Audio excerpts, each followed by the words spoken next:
The first thing Emily Harper noticed was not the judge's voice, or the polished seal above the bench, or even the way her ex-husband smiled as if the verdict had already been written in his favor.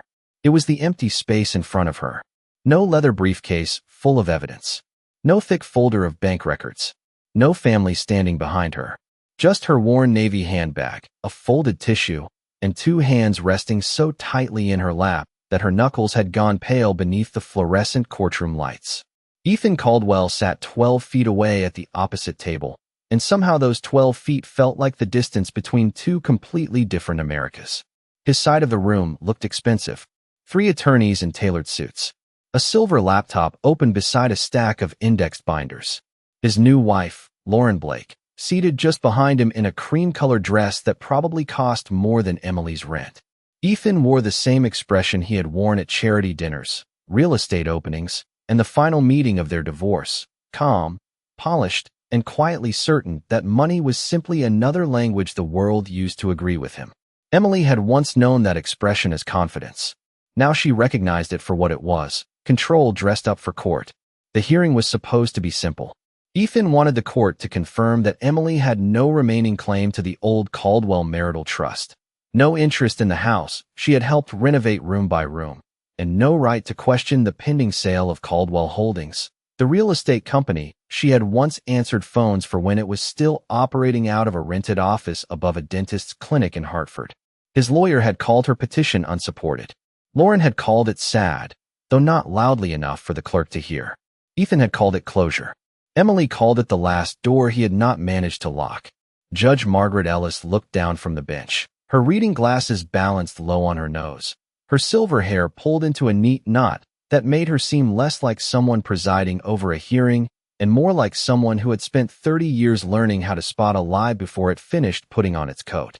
The courtroom smelled faintly of paper, floor wax, and old coffee.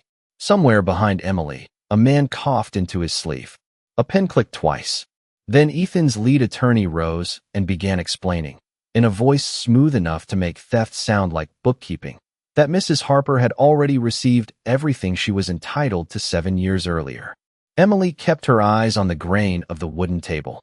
She had promised herself she would not flinch. Not when they called her confused. Not when they called her bitter.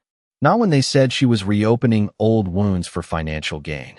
As if she had not been the one left to stitch those wounds shut with grocery store thread and overtime shifts. Ethan leaned back slightly, almost imperceptibly, but Emily saw it. That small movement of satisfaction. That quiet belief that she had arrived with nothing because he had made sure there was nothing left for her to carry. Then Judge Ellis turned a page in the old property inventory, stopped, and went completely still. The attorney kept talking for another few seconds before realizing the judge was no longer listening. Judge Ellis lifted her eyes, not to Emily, but to Ethan. The room seemed to narrow around her next words. "Mr. Caldwell," she said, measured and cold, "why is the 2014 marital trust addendum missing from your evidence packet?" Ethan's smile did not disappear all at once. It faded in pieces, first from his mouth, then from his eyes, then from the practiced ease of his shoulders. Lauren blinked, her posture tightening. One of the attorneys reached for a binder too quickly and knocked a yellow tab loose onto the table. Emily did not understand the name of the document. She had never seen it. She had never even heard Ethan mention it. But she understood the silence that followed. It was the first honest thing Ethan Caldwell had brought into that courtroom. For 7 years, he had told her she had nothing. For 7 years, he had built a new life on the version of the story where she had signed, accepted, disappeared, and stayed grateful for whatever scraps he allowed her to keep. But now a judge had asked about one forgotten document, and for the first time since. Emily walked through those heavy oak doors. Ethan looked afraid. 10 years earlier, before courtrooms and missing documents and the kind of silence that made expensive men sweat, Emily Harper had believed Ethan Caldwell when he told her they were building something together. Back then, Caldwell Holdings was not a company with a glass lobby, a downtown address, and a logo stamped on construction fences across Connecticut. It was 2 rented rooms above a dentist's office in Hartford, with carpet the color of stale oatmeal and a coffee maker that screamed every morning like it had legal objections. Ethan had ambition, charm, and a last name that opened doors just wide enough for him to slip one polished shoe inside. Emily had patience, organization, and the dangerous habit of confusing sacrifice with love. She answered client calls while Ethan toured properties. She corrected loan applications at midnight because he hated details. She drove 40 miles in January snow to deliver contracts to investors who did not remember her name, but remembered that Ethan always seemed prepared. When his father, Charles Caldwell, grew ill, Emily brought him soup, sorted his medications, and sat with him through long afternoons when Ethan was too busy chasing deals to notice how quietly the old man was fading. Charles noticed her. That was the part Ethan never understood. The old man had built his first apartment building brick by brick after coming home from the Navy, and he had no patience for people who treated loyalty like furniture, useful until the room was redecorated. More than once, he had watched Emily balancing company invoices on the kitchen island while Ethan took congratulatory calls in the next room, accepting praise for work she had done without ever turning his head toward her.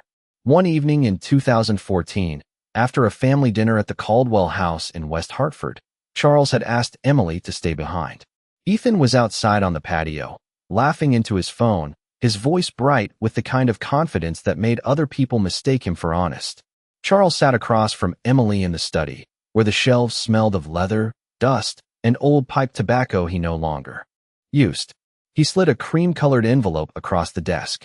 "There are things a wife should never have to ask for," he said, his voice thin but steady, "especially when she has already earned them." Emily had tried to push the envelope back. She did not want to seem greedy. She did not even know what it was. Charles only placed his hand over hers, gently, with a sadness that made her chest tighten. "This family has a habit of forgetting who held the ladder," he said. "Keep a record of what matters." Ethan came in before she could open it. His eyes moved from the envelope to his father's face, and something cold passed through the room, so quickly Emily almost missed it. Ethan smiled, kissed the top of her head, and said he would take care of it because legal papers made her nervous. She let him take the envelope. That was how easily some women lose the first piece of their future. Not with a slammed door, not with a shouting match, but with a smile from a husband who knows exactly which parts of trust can be folded, filed, and hidden. In the years that followed, Emily stopped asking why her name appeared on fewer forms. Ethan said the banks preferred cleaner ownership structures. He said investors disliked emotional complications. He said marriage was not about paperwork.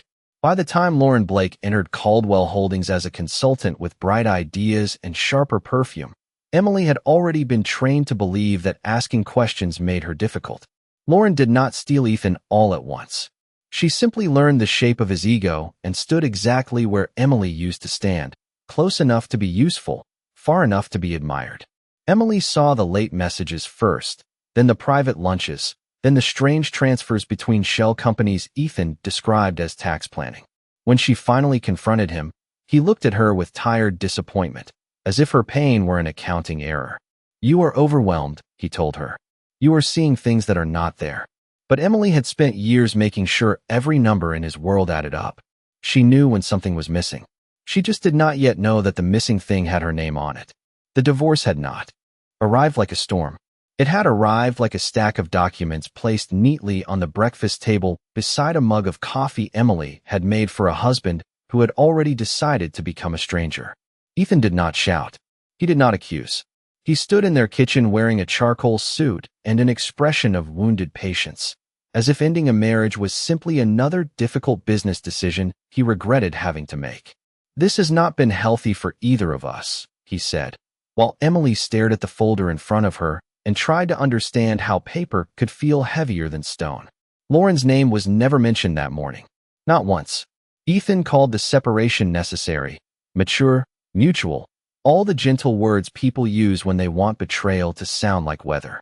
By then, Emily was exhausted from months of being told that her memory was unreliable, that her instincts were insecurity, that her questions about money proved she did not trust him. He had trained the ground beneath her to move, then blamed her for losing balance. When she hired her first attorney, Ethan's legal team responded with a wall of polished letters, financial summaries, and carefully arranged disclosures that seemed complete to anyone who did not know where to look. Emily knew pieces were missing, but knowing was not the same as proving. The company had become a maze of holding entities, investor agreements, and property transfers, each one explained away as normal business restructuring. The marital home in West Hartford had been moved into a family trust she had never been allowed to read. Caldwell Holdings had been valued far lower than the numbers Ethan celebrated privately over dinner calls. Accounts that once paid household expenses had been closed, renamed, or absorbed into corporate ledgers.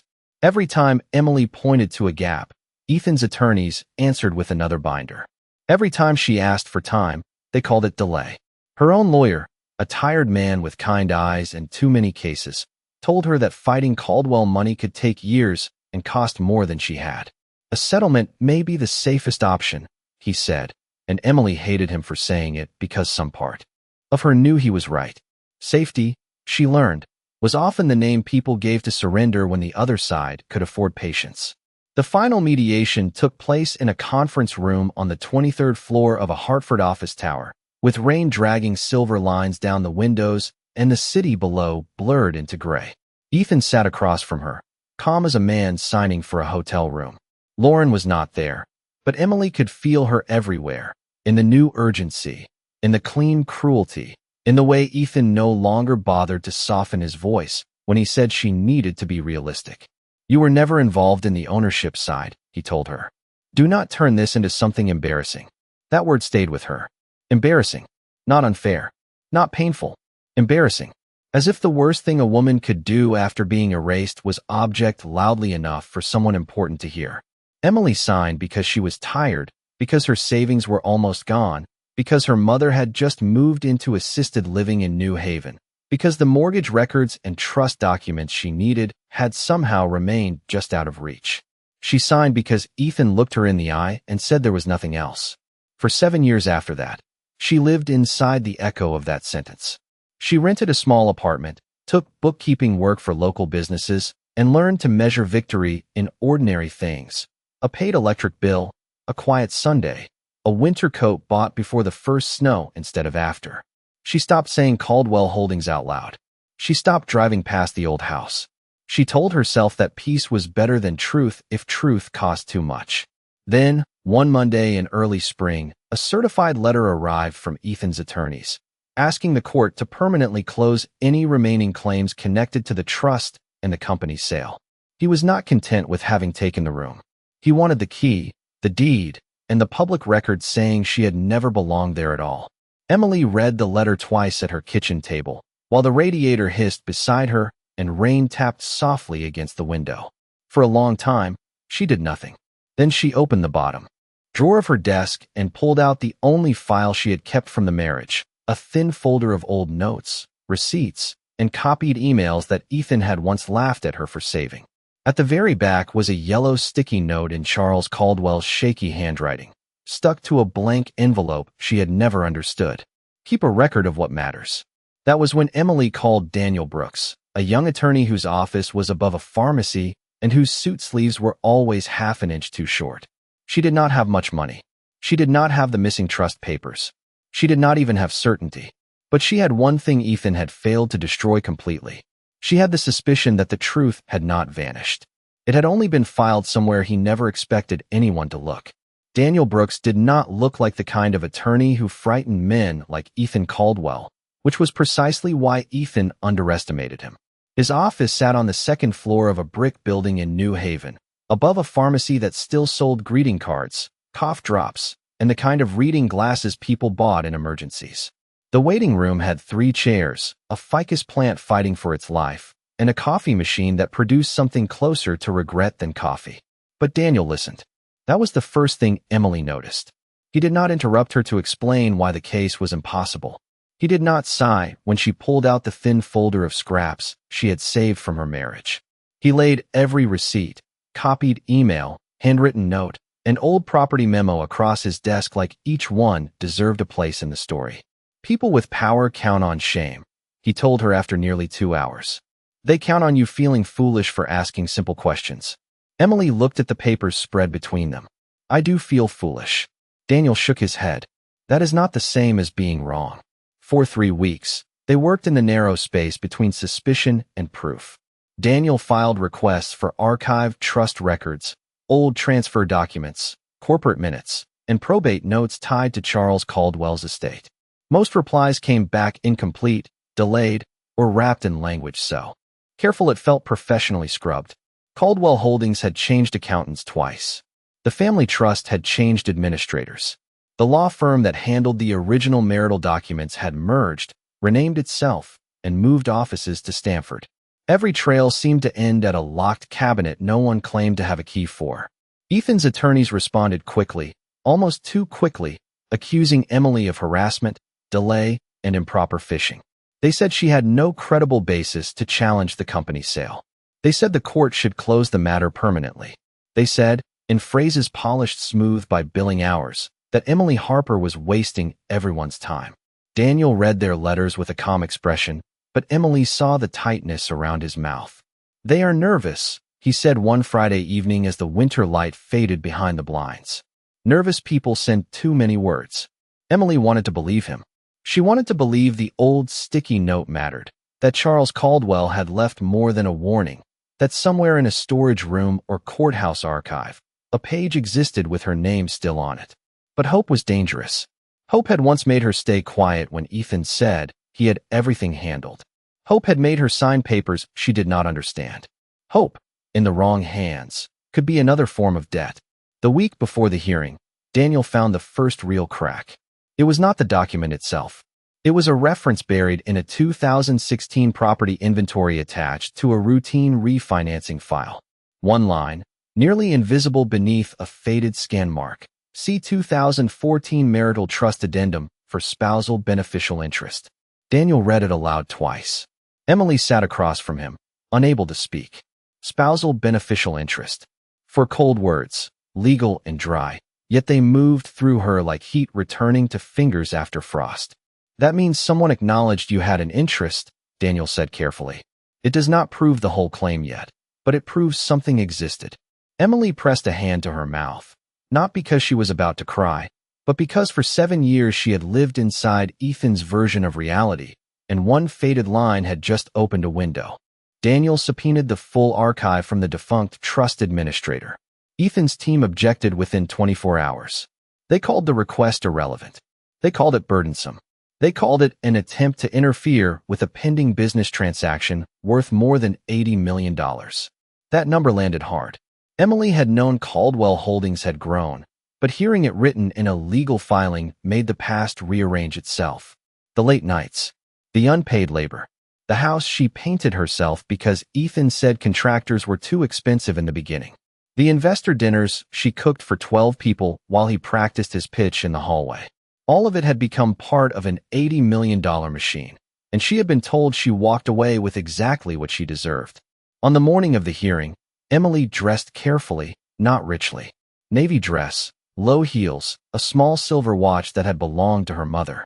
She placed Charles Caldwell's sticky note inside her handbag, though Daniel warned it was not evidence by itself. "I know," she said. "I just need to remember I am not imagining him."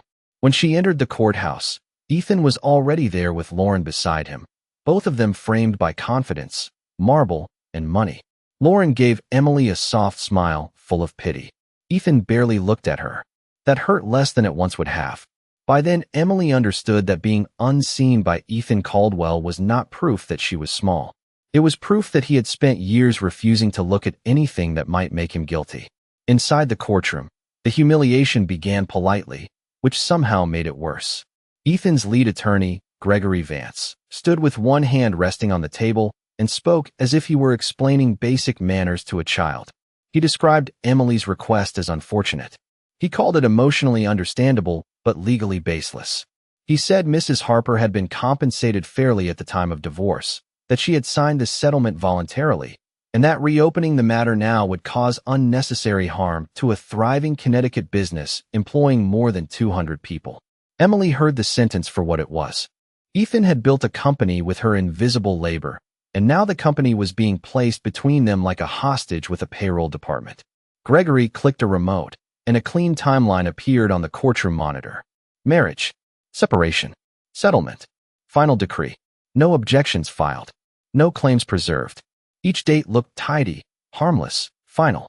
Human pain always looked smaller when converted into bullet points. Judge Ellis watched without expression, her chin resting lightly against one hand. Daniel Brooks sat beside Emily, making notes in a yellow legal pad, his shoulders still, his face unreadable. Emily wished he would object more. She wished he would rise with some thunderous phrase that made the room understand what Ethan had done. But Daniel had warned her the night before that truth in court did not arrive dressed as outrage. It had to walk in through procedure, one document at a time, preferably stamped, dated, and copied twice, because apparently justice also feared clerical inconvenience. Then Ethan testified. He approached the witness stand with the confidence of a man who had spent years being believed before he finished speaking. His dark suit was perfect. His wedding band caught the light when he raised his right hand. Lauren watched him with controlled admiration, her lips pressed into a line that was almost a smile. Gregory asked whether Emily had played any role in the ownership structure of Caldwell Holdings. Ethan exhaled gently, as if saddened by the need to answer. Emily was supportive during our marriage, he said, but she was never involved in ownership, investment decisions, or corporate governance. The words entered Emily slowly, each one wrapped in velvet and filled with glass. Supportive, not essential. Present, but not counted. Useful, but not owed. Gregory asked whether Ethan had hidden assets from her during the divorce. Ethan turned toward the judge, his blue eyes steady. Absolutely not. Emily felt Daniel's pen stop moving. Gregory asked whether there was any reason a document from 2014 would change the legal effect of the divorce decree. Ethan gave a small, careful smile. No. To my knowledge, no such document has any relevance. To my knowledge. Emily knew that phrase. Ethan used it whenever he wanted a lie to wear gloves. Gregory returned to his table, looking satisfied. Then Daniel stood. He was not dramatic. He did not raise his voice. In his slightly short suit sleeves, holding one thin folder instead of 5 glossy binders, he looked almost harmless. Mr. Caldwell, Daniel said, when your father was alive, did he ever discuss protecting Mrs. Harper's financial interest in the family business? Gregory objected before Ethan could answer. Judge Ellis allowed the question in limited form. Ethan adjusted his cuff. My father discussed many things in his later years. Not all of them were practical. A faint ripple moved through the room. Emily looked down at her hands. Charles Caldwell had been difficult, stubborn, old-fashioned, and sometimes blunt to the point of cruelty, but he had not been impractical. He had seen her. That was why Ethan needed him diminished, even in memory. Daniel placed one page on the document camera. The faded 2016 inventory line appeared on the screen. See 2014 Marital Trust Addendum for spousal beneficial interest. The courtroom changed. Not loudly. Not visibly enough for anyone outside the room to notice. But Emily felt it, the same way a person feels pressure shift before a storm. Judge Ellis leaned forward. Gregory's face tightened. Lauren's expression went still. Ethan stared at the screen for 1 second too long. Daniel turned back to him. You just testified that no such document had relevance. So let me ask a simpler question. Did it exist? Ethan looked at the judge, then at the screen, then at Daniel. For the first time that morning, he did not answer immediately. And in that small delay, Emily heard 7 years of silence begin to crack. Ethan Caldwell had built a career on answering difficult questions with beautiful fog, and for a moment, Emily watched him reach for it. His face settled into that familiar expression, thoughtful, slightly wounded, almost noble. The look he used when he wanted people to believe complexity was the same thing as innocence. I cannot speak to every draft my father may have discussed, he said finally. He was ill during that period, and there were many preliminary documents circulating. Gregory Vance rose halfway from his chair, eager to rescue the sentence before it wandered too close to a confession. Judge Ellis lifted one finger without looking at him, and Gregory sat down as if the chair had developed gravity. That was not the question, Daniel said. His voice remained quiet, but now the room was listening to him differently. Did the document exist? Ethan's jaw shifted. I believe there may have been a draft. Emily felt the word draft land exactly where he wanted it to land. Soft, harmless, disposable. She remembered him using that word years ago, when she had asked why her name disappeared from a refinancing packet. Just a draft, Em. Nothing final. Nothing you need to worry about. Back then, the phrase had sounded protective. In court, it sounded rehearsed. Daniel turned to the screen again. This inventory was prepared 2 years after the alleged draft. It references a spousal beneficial interest. Why would a finalized refinancing file refer to a draft as if it controlled ownership?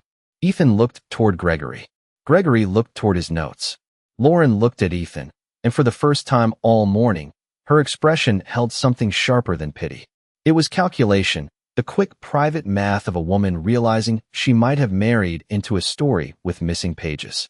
Judge Ellis leaned back, her eyes moving between the screen and Ethan. Mr. Caldwell, when this court receives evidence packets, it expects material references to be included, especially when a party is asking for permanent closure of claims. Your packet contains the inventory, but not the addendum it references. What? Ethan swallowed. It was small, almost invisible, but Emily saw it because she had spent 12 years watching his throat tighten before every lie. Your Honor, the document was not in our possession. Daniel's head lifted. Not in your possession now, or not in your possession during the divorce. Gregory stood fully this time. Objection. Argumentative. Judge Ellis did not blink. Overruled. He may answer. The silence stretched long enough for the courtroom clock to become rude about it. Ethan placed both hands on the edge of the witness stand. I do not recall that document being part of the divorce file. Emily nearly laughed, not because anything was funny, but because the human mind is a ridiculous machine that sometimes offers laughter when screaming would be more logical and much less acceptable in a Connecticut courtroom. I do not recall. The oldest mansion in the neighborhood of convenient memory. Daniel nodded as if the answer helped him. Then perhaps someone else recalls. Gregory's face changed.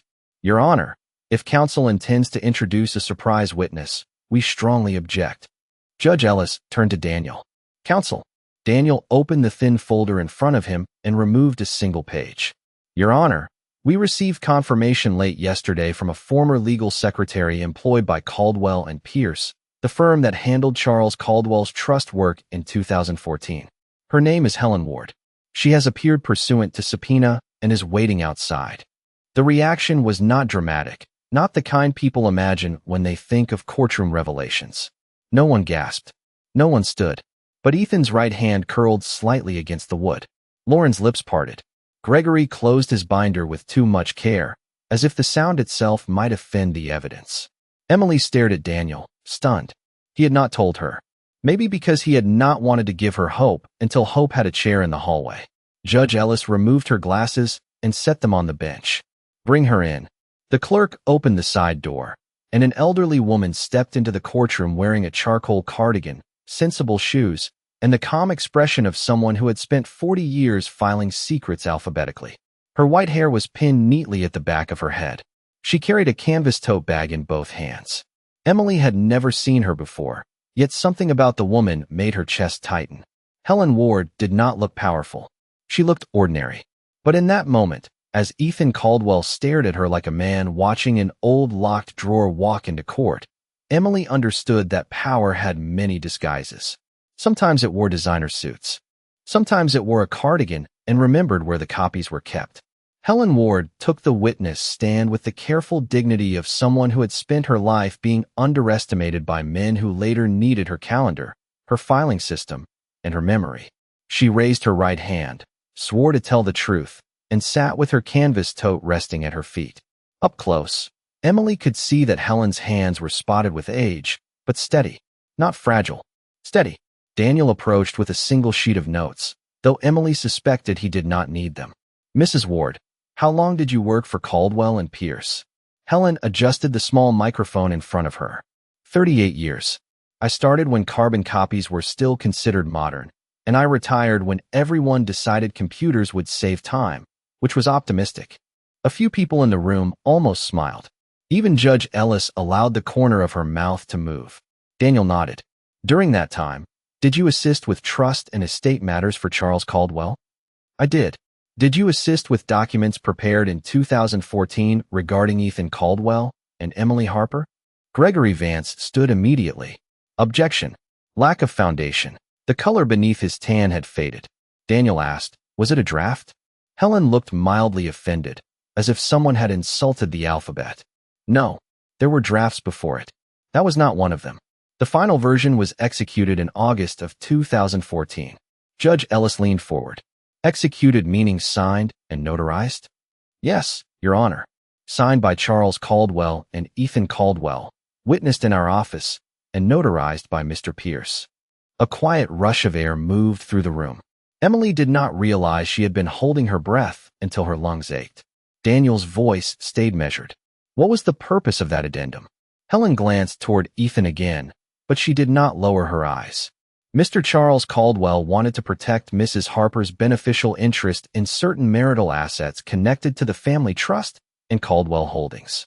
He believed she had contributed significantly to the company's early growth and to the preservation of family property during his illness. Emily's throat tightened. For years, she had wondered whether she had invented her own importance because the alternative, that Ethan had knowingly erased it, was too cruel to hold for long. Now a woman in a charcoal cardigan was speaking the shape of her life into the court record. Gregory rose, opened it, and drew out a cream-colored document with a notary seal impressed at the bottom. Emily saw her own name before she understood anything else. Emily Harper. There it was, printed in black ink, still alive after 7 years of being buried beneath signatures, silence, and money. Daniel did not smile. He simply turned to the judge and said, "Your Honor, we move to admit the executed addendum into evidence." Gregory began to object, but Judge Ellis was already reading. And as her eyes moved across the page, the courtroom shifted again, not toward drama, not toward revenge, but toward something older and stronger than both. Record, memory, proof. Judge Ellis read the first page without moving anything but her eyes, and somehow that was worse for Ethan than if she had reacted. A dramatic judge might have given him room to perform disbelief. A furious judge might have allowed Gregory Vance to argue about emotion, prejudice, and procedural fairness. But Judge Ellis simply read, slowly and carefully, while the rest of the courtroom waited inside the kind of silence that makes every breath feel like testimony. Emily sat frozen beside Daniel, afraid to look directly at the document for too long, as if her own name might vanish if she trusted it too quickly. Leaning toward Gregory, whispering something Emily could not hear. Lauren watched him now with a different expression. Not loyalty, not tenderness, appraisal. For years, Emily had been on the receiving end of that look from people in Ethan's world, people deciding how much damage her truth might cause their comfort. Described. The old office above the dentist. The investor packet stacked on their dining room table. Years of doubt behind it. Could answer. Ethan crossed the hallway toward them. Gregory followed, tense and whispering, but Ethan lifted a hand to stop him. Lauren watched from where she stood, her face unreadable. Ethan stopped a few feet from Emily, close enough that she could smell his cologne, the same expensive cedar scent he had worn during their marriage, the scent that once meant home and later meant warning. "Emily," he said. His voice was low, stripped of courtroom polish. Appeared in the original divorce proceeding, that its absence from the marital settlement suggested waiver, that business interests had changed materially since 2014, and that reopening the matter could endanger a pending sale involving lenders, employees, and third-party investors. Measuring it, Daniel requested a temporary injunction to stop the sale of Caldwell Holdings until the trust interest could be examined fully. Gregory called the request extreme. Daniel called it necessary. Ethan called it destructive, speaking out before his attorney could stop him. "Your Honor, this sale has been negotiated for months. Dozens of families depend on this company. She cannot walk in after 7 years and hold the entire business hostage over an old paper she does not even understand." The words hung there, uglier because they sounded so familiar. She does not understand. Emily felt the old shame try to rise, obedient as a trained dog. Then Judge Ellis looked directly at Ethan. "Mr. Caldwell, this court is less concerned with what Mrs. Harper understands and more concerned with what you failed to disclose." Ethan went silent. It was the kind of silence that finally knew it had witnesses. Judge Ellis continued, her voice calm enough to make every word heavier.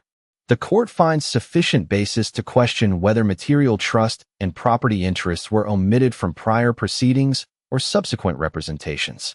Pending further review, the sale of Caldwell Holdings is temporarily restrained. All trust records, corporate transfer documents, refinancing files, and communications concerning the 2014 addendum are to be produced within 14 days." Lauren's hand moved to her necklace, fingers closing around the small gold pendant at her throat. Gregory stared down at his notes. Ethan looked as if someone had removed the floor from beneath his chair, but expected him to keep sitting politely. Emily did not feel triumphant. Not exactly. Triumph sounded too loud, too shiny, too much like the world Ethan lived in. What she felt was steadier. The first clean breath after years in a room where someone else controlled the windows. Judge Ellis looked at Emily then, not kindly, not warmly, but with something better. Respect. Mrs. Harper, this is not a final ruling. It is an opportunity for the record to be completed. Emily nodded. She understood. Completion was enough for today. For 7 years, Ethan had given the court a story with missing pages and asked everyone to admire the binding. Now, at last, someone had ordered him to produce the rest of the book. The order changed everything before anyone left the courthouse. By 5 o'clock that afternoon, Caldwell Holdings' pending sale was no longer a private negotiation moving smoothly towards signatures and champagne. It was a restrained transaction with a judge's order attached to its throat, and that meant bankers asked questions, investors requested clarification, and men who had once laughed at Ethan's confidence began forwarding emails with no greeting at all. Emily did not learn most of this until later. At first, all she knew was the sound of her own shoes against the courthouse floor, Daniel walking beside her with the temporary order tucked under one arm, and the strange absence of fear in her body. Not happiness. Not yet. Fear had occupied too much space for too many years to move out in one afternoon. But it had stepped back from the windows. Outside, New Haven looked ordinary, almost offensively so. Cars passed. A man carried takeout in a brown paper bag.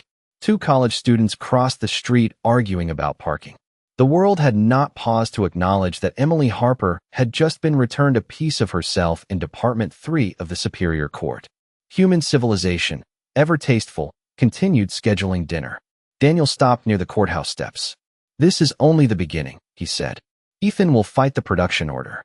His attorneys will narrow, delay, object, and bill hourly until the paper begs for mercy." Emily gave a tired breath that was almost a laugh. That sounds like him. Daniel looked at her with quiet seriousness. But today matters.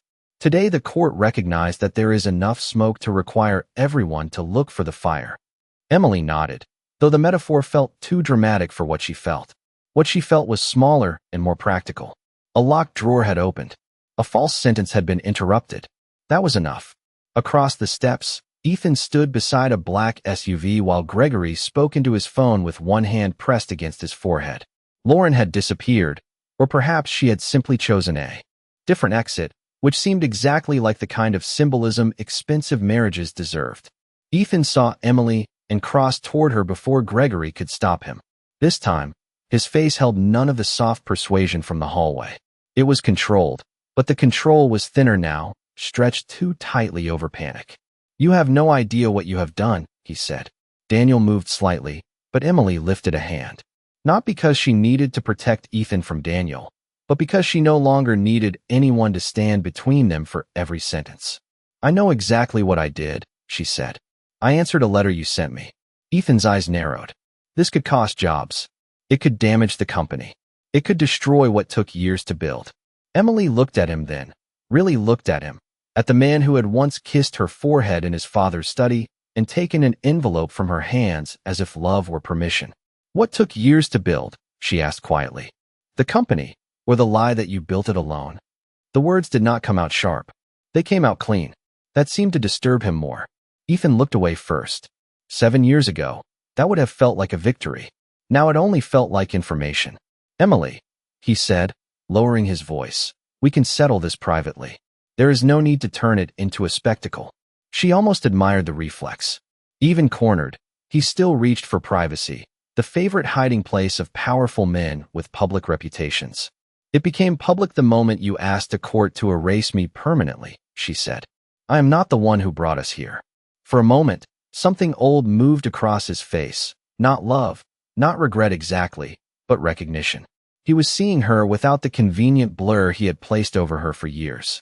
He was seeing the woman who had balanced his books, cared for his father, protected his image, signed under pressure, survived the silence, and still arrived in court with enough courage to sit at the smaller table. Then Gregory called his name sharply from the SUV, and the moment closed. Ethan stepped back. This is not over. Emily looked down at the courthouse order in Daniel's hands, then back at Ethan. No, she said. It is finally starting.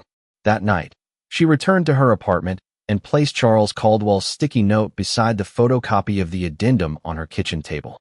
The radiator hissed.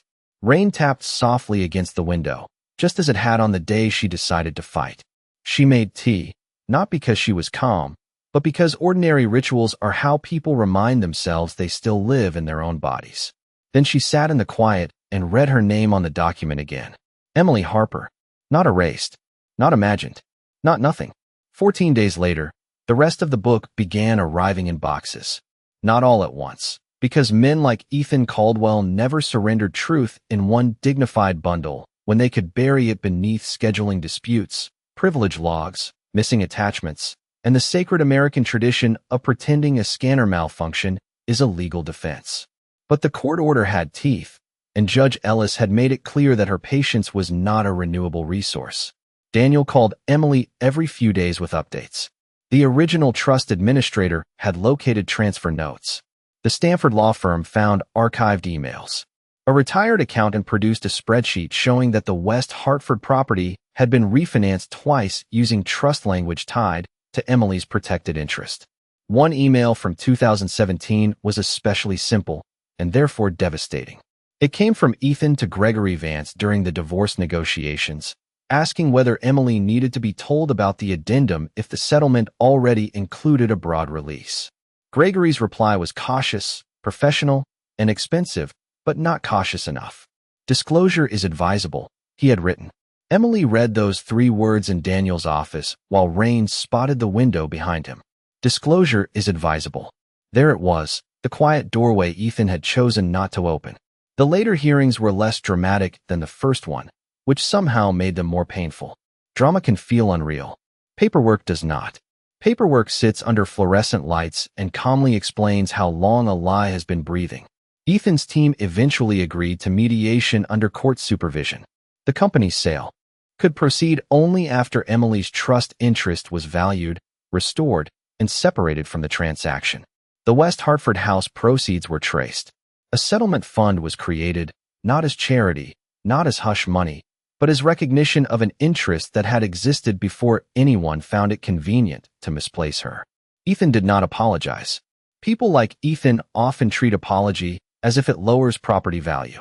But at the final conference, when Judge Ellis approved the agreement and ordered further review of the prior divorce disclosures, he looked older. Not ruined, not destroyed, not theatrically punished by fate, because life is rarely that tidy and courts are not vending machines for poetic justice. But he looked smaller in the only way that mattered. He no longer controlled the room. Lauren was not there. Emily heard later, from a mutual acquaintance who delivered gossip with the solemnity of breaking news, that she had moved into a hotel near Greenwich while her own attorney reviewed what she had been told before the marriage. Emily felt no satisfaction in that. She had learned too much about being kept in the dark to celebrate another woman finding the walls. On the courthouse steps after the final hearing, Daniel handed Emily a certified copy of the order. The paper was warm from the clerk's printer. "It is official," he said. "Not everything is finished, but this part is." Emily looked at the seal, then at her name printed beneath the language of restoration. For years, she had imagined justice as a thunderclap, something loud enough to shake the people who had ignored her. Instead, it arrived as ordinary ink on county paper, a manila envelope, a retired secretary's memory, and a judge who knew which missing page to ask for. Helen Ward came down the steps a moment later, holding her tote bag like always. Emily hugged her gently, and Helen patted her back with practical affection. "Charles would be pleased," Helen said. Emily looked toward the street, where traffic moved through New Haven as if nothing extraordinary had happened, because the world is rude that way. "I think he would tell me to make copies," she said. Helen smiled. "Several." That evening, Emily drove back to her apartment with the order on the passenger seat. She did not drive past Ethan's office. She did not drive past the old house. She had no need to revisit places that had once mistaken her silence for absence. At home, she placed the certified copy in a fireproof lockbox Daniel had insisted she buy, along with the sticky note, the photocopy of the addendum, and every page that proved she had not imagined her own life. Then she made tea and stood by the window as the city settled into dusk. She had not come to court to become rich. She had come because a man who had taken too much wanted the record to say she had never owned anything at all. Now the record said something different. It said her name. It said her work mattered. It said trust was not a substitute for knowledge, and love was not a reason to sign what you do not understand. Emily Harper had entered that courtroom with empty hands, but she left with something heavier than money and quieter than revenge. She left with proof. And sometimes, for a woman who has been told for years that she is nothing, proof is the first real form of peace. Months later, Emily Harper learned that peace does not always enter a life dramatically. Sometimes it arrives in small, almost boring ways, which is root of peace, considering how much people suffer waiting for it. It arrived when she opened her mailbox and no longer felt her stomach tighten at the sight of a legal envelope.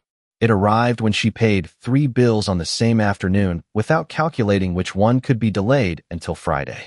It arrived when she walked into a bank, sat across from a loan officer, and understood every page placed in front of her because Daniel Brooks had made her promise never again to sign anything she had not read twice, once with her eyes and once with her suspicion. The settlement did not turn her into a woman who suddenly wore diamonds to grocery stores or parked a luxury car outside coffee shops for moral emphasis. Life is not a daytime television commercial, despite humanity's best efforts. What it gave her was stability, the kind Ethan had once convinced her she was too impractical to manage. She bought a small townhouse in a quiet neighborhood outside New Haven, not grand, not showy, but hers in the way a key can feel like a sentence being rewritten. The first night she slept there, rain tapped against the windows, and for once it did not sound like memory. It sounded like weather. She kept working, too, though not because she had to survive every week by outrunning panic. She took bookkeeping clients selectively, mostly women starting small businesses who apologized too much when asking basic financial questions. Emily would slide a folder across the desk and tell them, gently but firmly, that confusion was not a character flaw and trust was not a filing system. She became the kind of woman she had needed years earlier, patient, practical, and allergic to the phrase "do not worry your pretty little head about it," which deserved to be buried in a shallow grave beside many other stupid sentences men had mistaken for affection. Daniel eventually moved his office out of the room above the pharmacy and into a brighter space with actual parking and a coffee machine that no longer tasted like a minor lawsuit. He sent Emily a photograph of the new sign on the door, Brooks Legal Group. Beneath it, in smaller letters, family, trust, and property matters. She smiled when she saw it. Some victories expand quietly into other people's futures. Ethan Caldwell remained in business, but not untouched. The sale of Caldwell Holdings closed months later under revised terms, after disclosures, valuations, and oversight stripped away the effortless shine he had spent years polishing. He paid what the court required. He complied because noncompliance had become too expensive, not because conscience had arrived late carrying flowers. Emily no longer waited for his remorse. Waiting for someone like Ethan to become honest was just another way of letting him rent space in her life. One afternoon, near the anniversary of the first hearing, Emily drove to visit Helen Ward.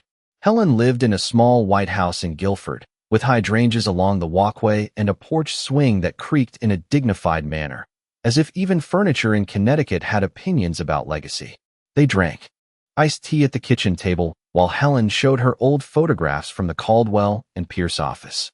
In one picture, Charles Caldwell stood beside a younger Helen, stern and unsmiling, his hand resting on a stack of folders. Emily studied his face for a long time. "He knew," she said. Helen nodded. "He knew enough." Emily looked at the photograph, then at the woman who had kept a copy when keeping a copy mattered. "I spent years thinking I was foolish for trusting Ethan." Helen folded her hands. "You were not foolish. You were married. People confuse those things when they want women to blame themselves." The sentence stayed with Emily all the way home. That evening, she placed a framed copy of Charles's note in her home office, not as decoration, but as instruction. Keep a record of what matters. Beneath it, she kept her lockbox, her files, and a new habit of never mistaking silence for safety. She had once believed that love meant letting someone else handle the hard things. Now she knew love without transparency was only dependence wearing perfume. The real lesson was not that every hidden document would be found, or that every courtroom would ask the right question at the right time. The real lesson was harsher and kinder than that. Paper matters. Names matter. Questions matter. And when a person tells you that you have nothing, the first thing to ask is who benefits if you believe them. Emily had come through the long machinery of marriage, erasure, courtrooms, and correction with no desire to become cruel. Cruelty had never made Ethan strong. It had only made him efficient at losing what could not be replaced. She wanted something better than revenge. She wanted a life where her own name was no longer negotiable. On quiet mornings, when sunlight crossed the floor of the townhouse she had chosen for herself, Emily would sometimes stand with her coffee and feel the deep, ordinary weight of being present in her own life. Not hidden, not erased, not waiting for permission to exist. And that, after everything, was the document no one could misplace.